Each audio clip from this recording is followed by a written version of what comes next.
帮我一个忙好不好？把这一支影片分享给你所有认识的人，你爸爸妈妈、姐姐、弟弟、哥哥、妹妹 ，and maybe even your 阿公阿嬷 ，because 事情真的很大条咯。You serious? 认真的，暑假 is coming and everyone is going to be traveling abroad, myself included. And if you plan on going to the US or you know someone who's planning on going to the US, then they definitely need to watch this video. Because what I'm about to share with you, very few news outlets are actually reporting. The United States is actively deporting and barring entry to those who spout anti-American rhetoric. And word on the street is, even if you have a 绿卡，完全没有帮助. And I'm expecting that this summer there's going to be a lot of Taiwan lang, even some that I know personally who watch the show, who will not be able to enter America this year.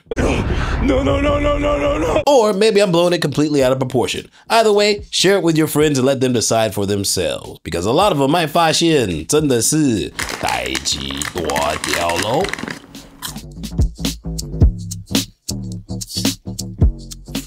Check this. Just 3 days ago, the US State Department held a press conference and said some very serious shit. How serious do you ask? Well, in order to understand that, you first need to look at the other news that has been reported. And when you connect the dots and create a complete picture, then you understand exactly why the US is doing this. As of April 2025, the US military has refurbished several World War II era bases in the Western Pacific, with additional sites under consideration. These bases, located in the Mariana Islands, Guam, Palau, and Micronesia, leverage historical infrastructure to support modern operations under the ACE framework. So these are the key revitalize and planned sites. First, there's Tinian Island, aka the Commonwealth of the Northern Mariana Islands. It's located 120 miles northeast of Guam. It was a major World War II base, and it served as the launch point for B-29 bomber missions, including the atomic bomb drops on Hiroshima and Nagasaki. Since 2022, the US Department of Defense has invested nearly $800 million to restore Tinian North Field, according to The Guardian. And the War Zone reported that more than 20 million square feet of runways, taxiways, and infrastructure have been rehabilitated. Tinian International Airport, south of Northfield, has also been expanded with new aprons, taxiways, and fuel storage facilities. Lieutenant Commander Michelle Tucker, spokesperson for Joint Task Force Micronesia, told The Guardian that the Air Force has restored 1.85 million square meters of degraded pavement to create a, quote, rejuvenated runway, end quote. These upgrades align with ACE's focus on dispersed basing, ensuring operational flexibility in contested environments. So, since 2022, America has spent copious amounts of cash to revive World War II-era military installations across the Pacific. 你以为他们只想要吓中共一跳而已吗？ Do not fuck with us. Well, at this point, it's no longer a question of if a war between America and China will break out, it's just a question of when. And I'm sure there are a few of you, most likely bots, mumble in the corner something like, 美国军人一定不会来帮助我们台湾人啊. And all I have to say is, well, you're just... In April 2024, the US Army deployed the Typhoon missile system, a land-based launcher capable of firing SM-6 and Tomahawk land attack missiles for the northern Philippines for joint exercises with Philippine forces. Transported via C-17 Glowmaster, the Typhoon system, developed by Lockheed Martin, adapts the naval Mark 41 vertical launch system for land-based operations. Assigned to the first multi-domain task force at Joint Base Lewis McChord in Washington, the system includes 4 launchers, a command center, and logistical vehicles, complementing other MTDF assets like HIMARS, precision strike missiles, and Dark Eagle hypersonic batteries. Dark Eagle hypersonic batteries. That doesn't make you want to blow some shit up? I don't know what will. When deployed in the Philippines, Typhoon can strike coastal targets in China and threaten regional shipping, enhancing US multi-domain capabilities. The Typhoon system can launch Tomahawk cruise missiles with a range exceeding 1,000 miles, 1,600 kilometers, and SM-6 with a range of over 200 miles, or 320 kilometers. From the Philippines, these missiles can reach southern Chinese cities like Guangzhou and military bases on Hainan Island. Now, this was also news from earlier this year. Taiwan's mainstream media covered it for like 5 seconds. US offensive missiles have already been deployed next to Taiwan. The US is reopening military bases, and they're also deploying offensive missiles next to China. For America, this war is real and pending, and the target is very clear. here, the CCP. The State Department is determined to protect Americans' right to free speech and to counter the malign influence and actions of the Chinese Communist Party. The bottom line, we are using and will continue to use every tool in our tool chest to make sure that we know who it is who wants to come into this country and if they should be allowed to come in. Every sovereign nation has a right to secure its borders and to make sure they know who is in their nation and if they are safe to be here. So, a few years ago, the U.S. State Department held a press conference stating crystal clear that they don't want any members of the CCP entering their country. On the visa policy, specifically as it relates to China and the Chinese students, the statement that came out last night was, wasn't very specific, shall we say, about what affiliations with the Chinese Communist Party and what critical areas of study would be applicants for visas under those would be, would be subjected to more scrutiny. So I'm wondering if there is an answer to what is the actual, Chinese Communist Party affiliation that would make you ineligible for a visa, or what are examples of the critical areas in which we'll be subject to. So, naturally, a lot of people are connecting this press conference to Trump's previous ban on Harvard international student visas, thinking that the State Department only has members of the CCP in their crosshairs. But if you pay close attention, you'll understand that it is way more serious than you think. That there are a series of dynamics that can be applied, questions that can be asked, issues looked at, and we use every tool that we have to vet and to make sure we know who's coming in. In this particular case, the United States is putting America first by beginning to revoke visas of Chinese students as warranted, including those with connections to the Chinese Communist Party, as you mentioned, Matt, or studying in critical fields, and enhancing scrutiny of visas for all Chinese nationals, including Hong Kong passport holders. I will not be getting into the details, not only of what the details are regarding the scrutiny and the methods regarding the visa itself, but also when it comes to critical fields. I was rather pleased, having seen very often announcements that don't really give any information, and there's reasons for that, for national security, because there's negotiations, it's diplomatic, et cetera, or giving away the nature of how we choose to do things might give up our hand and make certain things less effective. Anyone connected to the CCP, all under the guise of two very important words: national security. Ever since America was hit back in 2001 by flying transportation objects, whenever the NSA starts throwing around the word national security, that's when you know you're in trouble now. Has to recognize, certainly is what they've seen over the last few months, that America takes their visas seriously, that vetting is not a one-time process, it's continuing, and that if things happen, if you get arrested, if there's some kind of an issue, it's probably going to be seen at some point. But I do think that with this particular dynamic, it's clear that there's an interest in making sure that those who are here from China on a visa understand that we are taking our national security seriously, and we are looking at their visas, and if everything's fine, terrific. But that will be a vetting that certainly continues and is important, clearly, to the administration.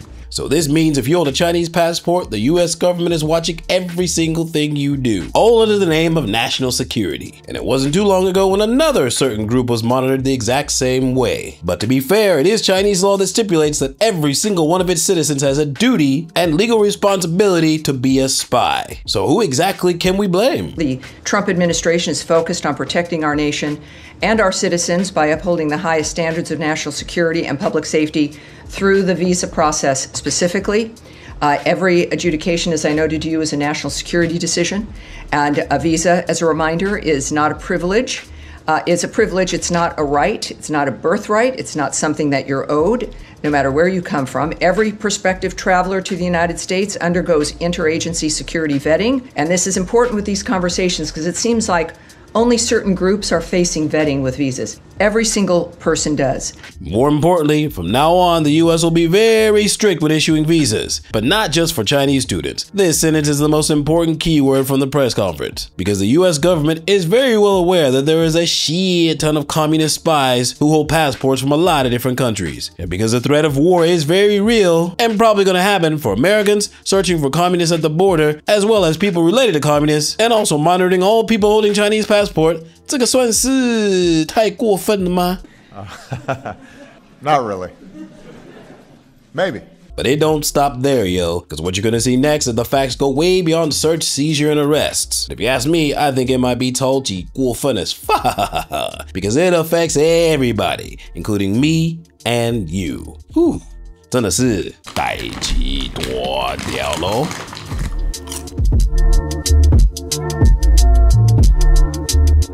Here's a fun fact you might want to know. According to the Economist Intelligence Unit, the Ukraine is not a democracy. It's a hybrid regime. And when it comes to the United States, they ain't no democracy either. In fact, technically, they're a flawed democracy. But when it comes to our good old beautiful country of Taiwan, we are in fact a full-fledged legitimate democracy. And if that didn't completely shock your socks off, well, this definitely will. She took my phone, she started going through my messages and questioning me about my messages. This Canadian woman says she missed a flight to Las Vegas after border guards spent hours looking through her cell phone, though it's not clear why. A French scientist heading to a conference in Houston was recently turned away over alleged hateful messages on his phone. If U.S. border guards ask them for access to their personal devices, do they have a choice? U.S. Customs Border Protection, CBP, has authority to search any devices of anybody traveling across the border, including U.S. citizens and definitely Canadians. Immigration lawyer Cindy Switzer says border guards generally used this power in the past to look for evidence of crimes. Yes, sirree, the United States has a system very similar to China's. The U.S. Customs and Border Protection has searches that can, for reasons of national security or criminal investigation, inspect the contents of your phone at customs. But there are two searches that CBP has the authority to conduct. One of them is a basic search, and in a basic search, a CBP officer could manually review your phone, looking at your messages, your call logs, your social media, photos, and they don't need any special tools to do that, just an unlocked phone. And they also have the authority to do what's called an advanced search. And this is more invasive, and CBP is able to, in this advanced search, copy files, recover deleted information, and use forensic tools to be able to see what you have on your electronic devices.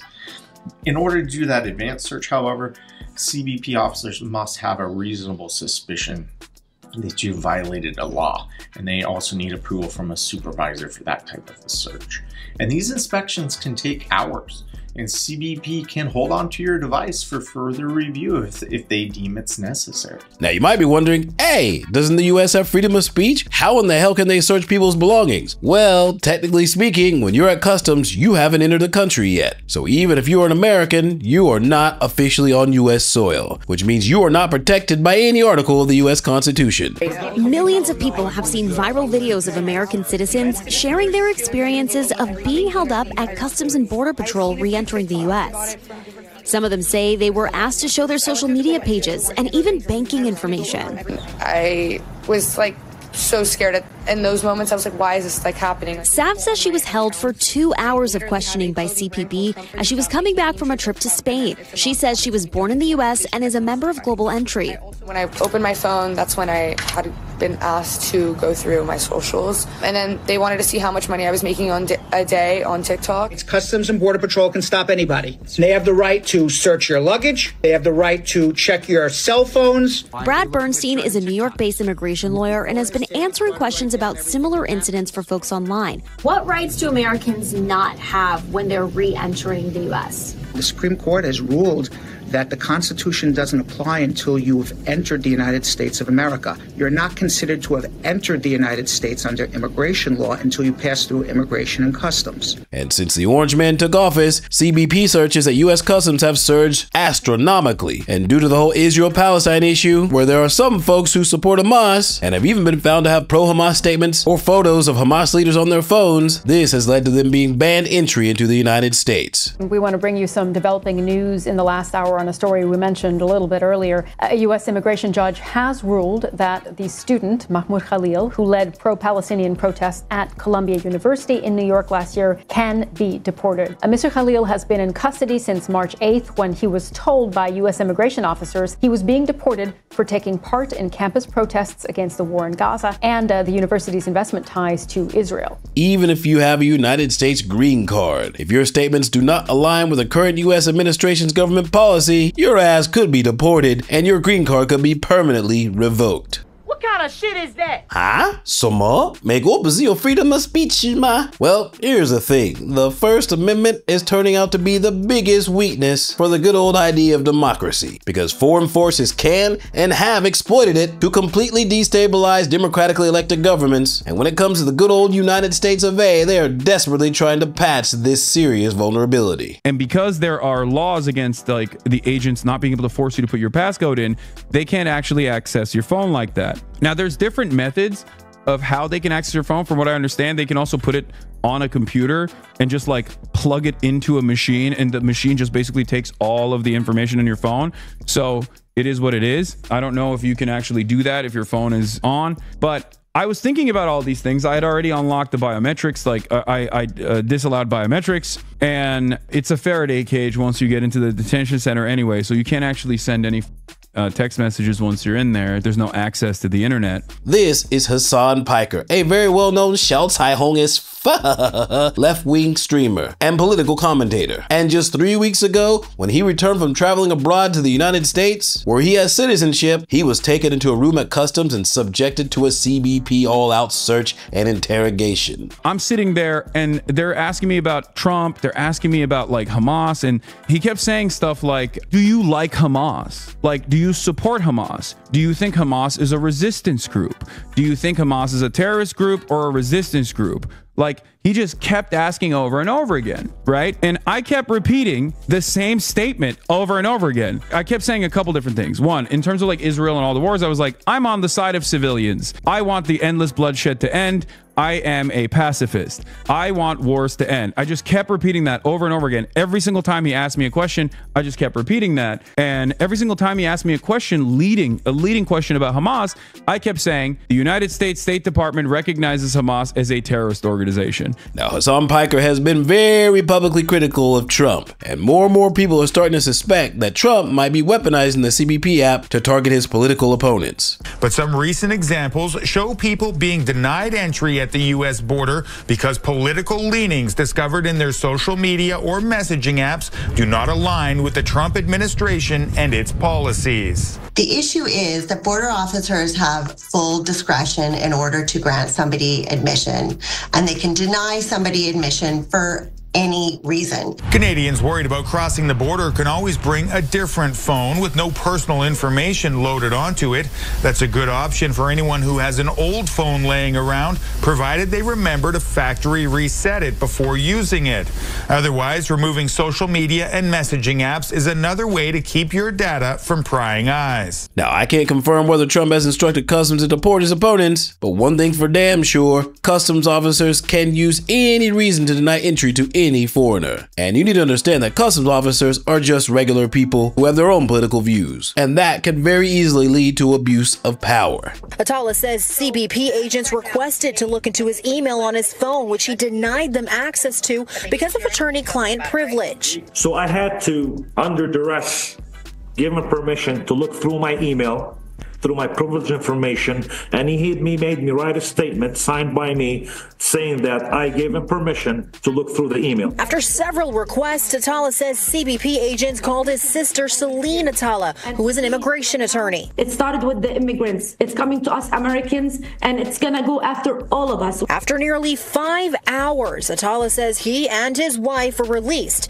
They are now pursuing legal action. Now, news about CBP searches has been increasing since Trump took office. So I want to remind a lot of our viewers to be cautious about what you post on social media, yo. Regardless of whether you support Palestine or criticize Trump, even in your emails, keep that shit to yourself. And if, like me, you're planning to visit the US this summer, you might want to bring a burner phone or just buy a new phone altogether, because there is no way in hell I'm gonna have a US Border and Customs Patrol swiping around my phone seeing what Dai Hao for SOD I got in there. The State Department is determined to protect Americans' right to free speech and to counter the malign influence and actions of the Chinese Communist Party. The bottom line, we are using and will continue to use every tool in our tool chest to make sure that we know who it is who wants to come into this country and if they should be allowed to come in. And more importantly, the U.S. State Department has already placed the CCP, as well as those who support or associate with a party, on the list of individuals prohibited from entering the country. Now, this does not require any specific legislation, yo. Citing national security is all you need. And whether during the visa application process or at CBP Customs, they can refuse your ass entry. As we know, there is a group of people in Taiwan who strongly support the CCP, including quite a few influencers and public figures. Some even openly attack US policies and praise China on social media platforms. And with summer vacation around the corner, for those of you who belong to such a group, you might want to cross the US on your summer destination list. Maybe you should visit China instead. I heard they have a really big wall. And if you do plan to go to the US, remember, change that phone, yo. Otherwise, they just might deny your ass entry. You better be careful. Now, some might conclude that the US is fighting a completely unwinnable war, trying to protect its national security while simultaneously trying to protect freedom of speech. But maybe America can only fight on a battlefield it knows really well and is actually good at. So now, looking back at the past 3 years of reviving old World War II military bases and deploying a shit ton of military assets to the Pacific, do you really think 2027 is just all talk? Let me know what you think down below. Remember to like, comment, subscribe, and get yourself some delicious bao mi hua. Share this video with your friends, and I will see you on the flip side.